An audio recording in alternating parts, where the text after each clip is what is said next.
Je vous demande d'écouter attentivement ce que je vais vous dire, que vous me croyiez ou non, peu m'importe. Yeah, ma part. Si je suis ici aujourd'hui, c'est parce qu'on m'a montré quelque chose de très grave qui se produira fin avril. Ce que j'ai vu pourrait marquer le début d'une période très difficile pour l'humanité. Alors, s'il vous plaît, écoutez jusqu'au bout. Et si vous vivez dans l'un de ces pays, préparez-vous à ce qui pourrait arriver. Je ne cherche pas à me donner de l'importance. Je ne suis ni pasteur, ni leader, ni expert en quoi que ce soit. Je suis une personne ordinaire, menant une vie simple, et jusqu'à récemment, je vivais normalement. Sans imaginer qu'une telle chose puisse m'arriver. Mais après ce que j'ai vécu, après ce que j'ai vu, j'ai compris que je ne pouvais pas garder cela pour moi. Il fallait que cela soit dit, même si beaucoup ne le prennent pas au sérieux aujourd'hui. Tout a commencé subitement. Je faisais quelque chose d'inhabituel, comme d'habitude, quand soudain j'ai ressenti une douleur aiguë à la poitrine. Ce n'était pas une douleur légère. Elle était si intense qu'elle m'a fait tomber à terre. J'ai essayé de réagir, j'ai essayé d'appeler quelqu'un, mais mon corps ne répondait plus. Ma vision a commencé à se brouiller et tout autour de moi est devenu flou. Et à ce moment-là, j'ai compris que je perdais complètement le contrôle. Après ça, je n'étais plus là, je vais pas essayer de l'expliquer de façon compliquée. Je sais juste que je n'étais plus dans mon corps. J'étais consciente, je savais que c'était réel. Ça ne ressemblait pas à un rêve, ça ne ressemblait pas à mon imagination. C'était trop clair. Et c'est à ce moment-là que j'ai commencé à voir des choses que je n'aurais pas connues autrement. Des lieux, des événements, des situations qui se déroulaient et d'autres qui allaient encore se produire. Et le plus important, c'est que ces événements n'étaient pas isolés. Il s'agissait d'une suite d'événements, chacun lié à l'autre, qui se sont déroulés rapidement, sans laisser le temps de comprendre ni de réagir. Et dans tout cela, certains pays étaient directement impliqués, des pays qui aujourd'hui semblent fonctionner normalement, comme d'habitude, mais qui étaient au cœur de ce que j'ai vu. Je sais que ça peut paraître exagéré. Je sais que beaucoup comprendront qu'une fois que quelque chose aura commencé. Mais c'est justement pour ça que j'en parle maintenant. Parce qu'il est encore temps. Peu de temps, bien certes, mais il est encore temps. Alors si vous êtes arrivé jusqu'ici, ne passez pas à côté, soyez attentifs à ce que je vais vous montrer. Et si cela vous paraît clair, écrivez j'ai vu en commentaire et partagez. Car parfois, entendre cela à l'avance fait toute la différence. Je vais pas parler de tous les pays en même temps, et il y a une raison très claire à cela. Le premier endroit qu'on m'a montré n'est pas celui auquel la plupart des gens s'attendent. Et c'est précisément ce qui m'a fait comprendre que c'était vraiment grave. Ce n'était pas évident, c'était pas quelque chose que quelqu'un aurait inventé juste pour attirer l'attention. C'était trop tile. Et quand j'ai réalisé que c'était la France, j'ai été immédiatement surpris. Car cela semble lointain, sans rapport avec la personne qui regarde cette vidéo. Mais ce que j'ai vu, la bosse ne s'est pas arrêtée là, et c'est ce qui rend la chose d'autant plus inquiétante. J'ai vu Paris tel qu'il est vraiment, un jour comme les autres. Au premier abord, rien ne semblait anormal. Des gens flânaient tranquillement dans les rues. Des touristes prenaient des photos avec leur téléphone. Des gens discutaient aux terrasses, des cafés, les voitures circulaient normalement, tout fonctionnait comme d'habitude. Et puis j'ai vu la tour Eiffel. Illuminaire, imposante, entourée de gens qui l'admiraient, prenaient des photos, immortalisaient l'instant. Des couples se promenaient lentement, des familles étaient réunies en fête, des gens riaient. C'était une scène tout à fait normale. Rien ne laissait présager le danger. Rien ne laissait présager un événement tragique. Et c'est précisément ce qui m'a frappé. Car tout était en ordre quelques secondes avant que tout ne bascule. Le début n'a pas été aussi bruyant que beaucoup l'imaginent. Il n'y a pas eu d'événement majeur que tout le monde a remarqué en même temps. C'était différent. C'était rapide, mais aussi déroutant. J'ai vu les mouvements autour de la tour Eiffel se modifier, certains se sont arrêtés, d'autres ont accéléré le pas. D'autres encore ont regardé autour d'eux, cherchant à comprendre. Et en quelques secondes, ce fut la panique. Non pas parce que quelqu'un avait annoncé quelque chose de clair, mais parce que les gens ont commencé à réagir les uns aux autres. La peur s'est répandue avant même que l'information ne soit diffusée. Parallèlement, dans d'autres quartiers de la ville, des lieux fréquentés et connus commencèrent également à être touchés. Et c'est ce qui attira le plus l'attention. Il ne s'agissait pas d'un cas isolé, ni d'un événement ponctuel. Plusieurs endroits étaient touchés simultanément. Au début, personne ne comprenait le lien entre tous ces éléments. Chacun pensait insister à un problème isolé. Pendant ce temps, la ville tentait de continuer à fonctionner si elle n'y parvint plus. Les transports commencèrent à s'arrêter. Le métro s'immobilisa. Les rues furent congestionnées. Les sirènes retentirent. Les gens tentaient de partir, sans savoir où aller.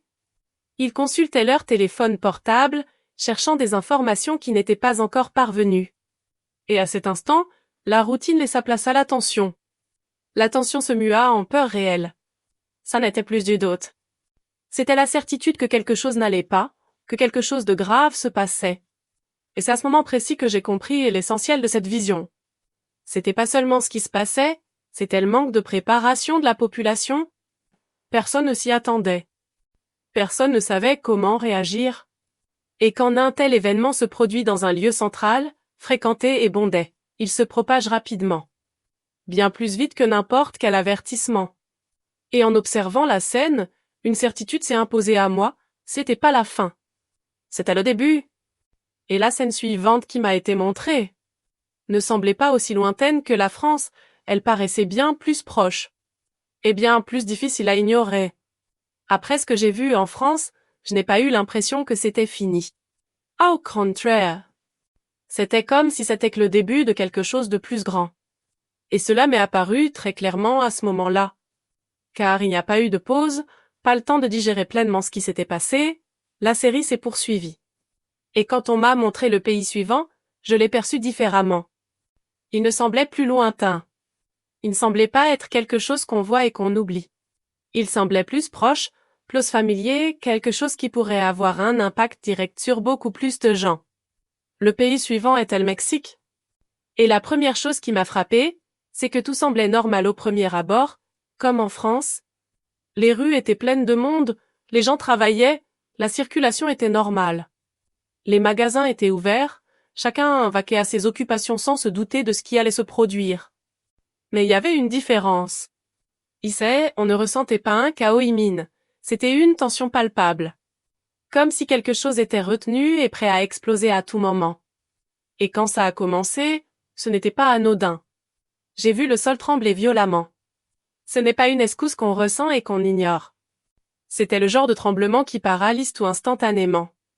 Les gens perdent l'équilibre, des objets tombent, les structures commencent à montrer des signes de faiblesse. En quelques secondes, la routine a basculé dans le désespoir. Les gens tentent de sortir des bâtiments, de trouver un endroit dégagé, d'essayer de comprendre ce qui se passe alors qu'ils sont déjà pris au piège. Ce qui m'a le plus marqué, ce n'est pas seulement l'impact initial, mais ce qui a suivi immédiatement. Car lorsque la escousse cesse, le problème ne s'arrête pas là. Il recommence sous une autre forme. J'ai vu des rues bloquées, des bâtiments endommageants, des endroits d'où les gens ne pouvaient plus rentrer.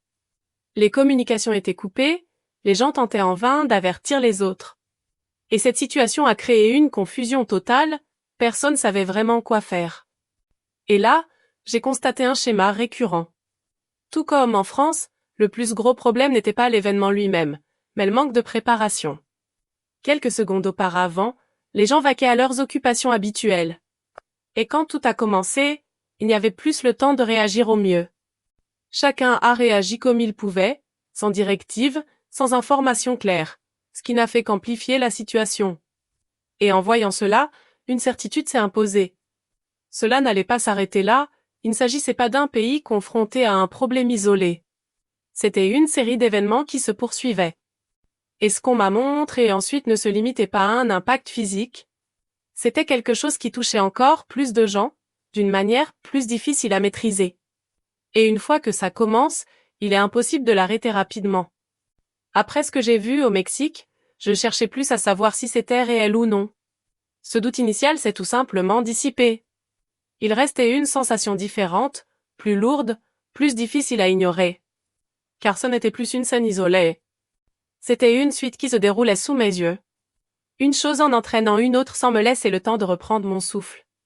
Et quand le pays suivant est apparu, je n'ai plus ressenti la surprise d'avant. J'ai ressenti de l'inquiétude, car cette fois, cela ne semblait pas lointain, cela ne semblait pas être quelque chose qu'on voit et qu'on oublie aussitôt. Cela semblait plus proche de la réalité de quiconque écoute ces lignes. Le pays suivant qu'on m'a montré était l'Argentine. Et ce qui m'a le plus frappé, c'est que le changement n'a pas été aussi brutal qu'au Mexique. Ici, le début était plus calme. J'ai vu des villes fonctionner normalement, des gens aller travailler, des magasins ouverts. Des passants dans les rues, tout suivant son cours habituel. Rien n'a immédiatement attiré mon attention. Rien n'a incité qui que ce soit à se dire quelque chose clochait. Et c'est ce qui m'a le plus perturbé, car quand tout semble trop normal, on ne se rend pas compte que quelque chose a déjà commencé à changer. Le changement s'est amorcé lentement. Il n'a pas provoqué de réaction générale simultanée. Il y avait de petits signes, des situations apparemment isolées, des problèmes faciles à résoudre. J'ai constaté l'apparition de difficultés ici et là, sans lien apparent au départ. De ce fait, les gens ont continué à perpétuer leurs habitudes. Ils ont continué à travailler, à vivre comme si c'était passager. Mais ça ne l'était pas. Peu à peu, le changement s'est amplifié, propagé est devenu plus évident, mais il restait ignoré par beaucoup. Ce qui m'a le plus frappé, c'est précisément cela. Les gens n'ont pas réagi à temps. Non pas par manque de volonté, mais parce qu'ils n'ont pas saisi la gravité de la situation au départ. Lorsqu'ils ont enfin compris son importance, il était trop tard pour un retour rapide à la normale. La situation avait déjà dégénéré. J'ai vu la tension monter, les difficultés se multiplier, des décisions prises sans vision, sans cap. Et cela a rendu la situation encore plus difficile à maîtriser. Avec tant que ce qui n'était plus un détail est devenu un problème plus important, plus visible, plus difficile à ignorer. J'ai vu des gens s'inquiéter, j'ai constaté des changements de comportement. Des tentatives d'adaptation, mais déjà dans une situation complexe. Car lorsqu'on s'en rend compte trop tard, on a plus d'avantages. On est déjà pris au piège. Et tout ce qu'on fait devient une réaction, et non de la prévention. Et cela change complètement la donne. Et c'est à ce moment précis que j'ai compris le schéma dans son ensemble. Il ne s'agissait pas d'un pays en particulier, ni d'un événement isolant, mais de la suite des événements. Chaque lieu visité renforce l'impact.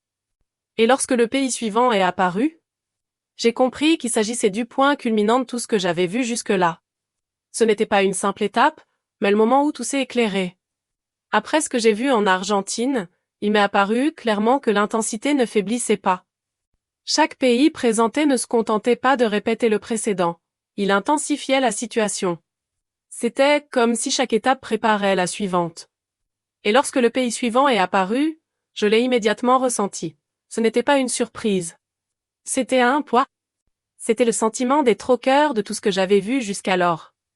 Le pays suivant qui est apparu était les États-Unis. Et contrairement aux autres, Issar et rien ne semblait se profiler à l'horizon. On avait plutôt l'impression que plusieurs choses se déroulaient simultanément. Je voyais de grandes villes en pleine activité, une circulation dense. Les gens vacants à leurs occupations, les commerces ouverts, tout paraissait normal. Mais en même temps, des signes évidents laissaient présager que quelque chose clochait. De petits dysfonctionnements, des difficultés mineures, des situations qui, prises isolément, seraient passées inaperçues, mais qui, ensemble, créaient un tout autre scénario. Ce qui m'a le plus frappé, c'est précisément cela. Il ne s'agissait pas d'un problème isolat, mais de plusieurs qui se produisaient simultanément. J'ai vu des systèmes commencer à dysfonctionner, des difficultés surgir dans différents domaines. Et des personnes s'efforçaient de maintenir le cap tandis que la situation devenait incontrôlable. Et cela a rendu les choses encore plus complexes, car il n'y avait pas un seul point à régler. Tout exigeait une attention simultanée. Au début, beaucoup n'y ont pas prêté attention. Ils ont tenté de poursuivre leurs activités comme si de rien n'était. D'autres ont commencé à s'inquiéter, cherchant à comprendre ce qui se passait. Mais à mesure que la situation évoluait, il est devenu impossible de l'ignorer. J'ai constaté des tensions dans les rues, des changements de comportement. J'ai vu des gens essayer de s'adapter à une situation qui évoluait trop vite. Et plus ils essayaient de garder le contrôle, plus cela devenait difficile. Ce qui faisait le plus lourd dans cette vision, c'était la vitesse à laquelle tout évoluait. On n'avait pas le temps de planifier. On ne pouvait pas observer calmement la situation et décider ensuite de la marche à suivre. Il fallait réagir immédiatement. Et alors, il était souvent trop tard. J'ai vu des gens tenter de résoudre des problèmes déjà trop complexes. J'ai vu des décisions prises après le moment idéal. Et cela rendait chaque tentative de contrôle plus difficile que la précédente. Et à ce moment-là, j'ai compris quelque chose qui a complètement changé ma vision des choses. Il ne s'agissait pas simplement d'un pays traversant une période difficile. Il s'agissait d'un point central qui reliait tout ce que j'avais vu auparavant. La France, le Mexique, l'Argentine, tout semblait aimer. Et lorsque la situation a atteint ce niveau, ce n'était plus un problème localisé. Cela a commencé à affecter beaucoup plus de personnes simultanément. Et ce qui a suivi? Ce n'était pas simplement une conséquence. C'était quelque chose que personne ne pouvait arrêter une fois déclenché. Après ce que j'ai vu aux États-Unis, j'ai cessé de chercher à comprendre chaque événement séparément. À ce moment-là, il m'est apparu clairement que tout faisait partie d'une même suite. Il ne s'agissait pas de situations isolées survenant pas par hasard. C'était comme si chaque chose était liée à l'autre, créant un effet plus vaste. Et lorsque cela est devenu évident, mon ressenti a complètement changé. Ce n'était plus seulement de l'inquiétude, mais la certitude que le phénomène prenait de l'ampleur. Ce qui suivit ne se concentra plus sur un pays en particulier, comme auparavant. C'était différent. C'était comme si l'attention s'était déplacée d'un lieu précis pour englober l'ensemble de la situation. J'ai constaté l'impact dans plusieurs domaines. J'ai vu apparaître ailleurs les répercussions des événements précédents. Et c'est ce qui m'a le plus marqué. Car jusque-là, chaque pays semblait avoir sa propre situation. Mais à ce moment-là, tout a commencé à se relier. J'ai constaté que les difficultés se propageaient. Des problèmes mineurs, partis d'un endroit, en affectaient d'autres. Des gens étaient touchés sans comprendre précisément d'où cela venait. Et cela créait une situation bien plus complexe, car il n'y a pas de solution unique. Il n'y a pas d'endroit précis où chercher dire, voilà où se situe le problème. Le problème finit par être présent à plusieurs endroits simultanément. Et quand cela arrive, les réactions changent. D'abord, on cherche à comprendre. Puis, on essaie de résoudre le problème. Mais quand la situation s'aggrave, autre chose apparaît. J'ai vu de l'insécurité, j'ai vu du doute. J'ai vu des gens prendre des décisions sans avoir suffisamment d'informations. Et cela ne fait qu'amplifier l'impact de la situation, car chaque mauvaise décision engendre une nouvelle difficulté. Ce qui pesait le plus lourd à ce moment-là, c'était de réaliser qu'il y avait plus de temps pour anticiper. Jusque-là, il était encore possible que quelqu'un s'en aperçoive à l'avance et tente de se préparer. Mais quand tout se précipite, on est déjà pris dans le tourbillon, et tout devient une réaction, et réagir est toujours plus difficile qu'anticiper. Et c'est à ce moment-là que j'ai compris ce qui comptait le plus dans tout cela. C'était pas seulement ce qui allait se passer, mais aussi quand les gens allaient s'en rendre compte. Car ceux qui comprennent tôt ont encore le choix. Ceux qui comprennent tard sont déjà au cœur du problème. Et ce que j'ai vu ensuite m'a clairement montré que le temps est incontrôlable. Après avoir vu la situation se dénouer, le sentiment qui persistait n'était plus le doute, mais l'urgence. À ce moment-là, il ne s'agissait plus de comprendre ce qui se passait, mais de réaliser que le temps pressait pour réagir. Et c'est ce qui m'a le plus frappé. Il ne s'agissait pas seulement de ce qui allait se produire, mais aussi du moment où les gens allaient comprendre qu'ils étaient déjà pris au piège. Ce que j'ai vu ensuite, ce n'était pas un nouveau pays. C'était le résultat de tous ces événements qui se sont produits simultanément. J'ai vu des gens tenter de s'adapter à une réalité qui avait changé trop vite. Ce qui fonctionnait auparavant ne fonctionnait plus.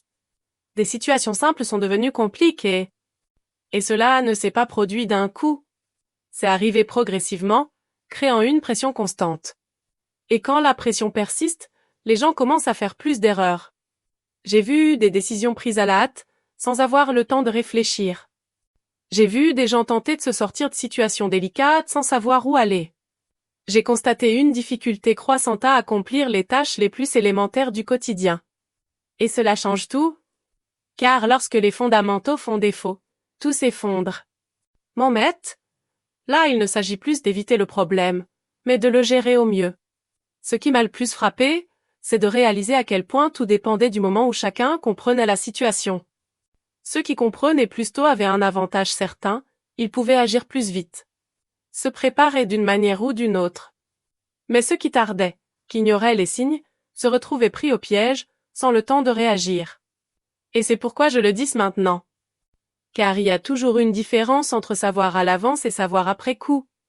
Cela peut paraître minime, mais ça ne l'est pas. Quand on comprend à l'avance, ça, on a la choix. Quand on comprend après coup, on ne fait que réagir. Et réagir n'est jamais la meilleure solution. C'est ce qui m'est apparu clairement après avoir vu tout ça. Et le plus difficile à accepter, c'est que beaucoup ne comprendront que lorsque cela se produira déjà, beaucoup l'ignoreront jusqu'au dernier moment. Et lorsqu'ils s'en rendront compte, il sera trop tard pour agir. C'est pourquoi j'insiste. Il ne s'agit pas de peur, mais d'attention. Il s'agit de ne pas ignorer ce qui peut faire la différence au moment opportun. Après tout ce que j'ai vu, une chose m'a paru claire dès le départ, je suis parvenue pour garder le silence, mais pour parler. Et il ne s'agit pas de convaincre tout le monde. Je sais que beaucoup n'y croiront pas, que beaucoup l'ignoreront, mais je sais aussi que certains écouteront. Et ce sont eux qui font la différence. Car parfois, écouter d'abord change tout, je ne dis pas cela pour semer la peur. Je le dis parce que ce que j'ai vu était trop grave pour être ignoré. Ce n'était pas quelque chose de lointain, ni quelque chose qui se produirait dans plusieurs années. C'était quelque chose de proche, qui se déroulait rapidement, sans laisser le temps de réagir. Et le plus important n'était pas seulement l'événement en lui-même. C'était le moment où chacun a compris ce qui se passait.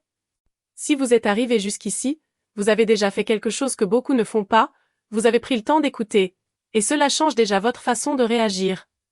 Car la plupart des gens ne s'en rendent compte que lorsqu'ils sont déjà plongés au cœur de la situation.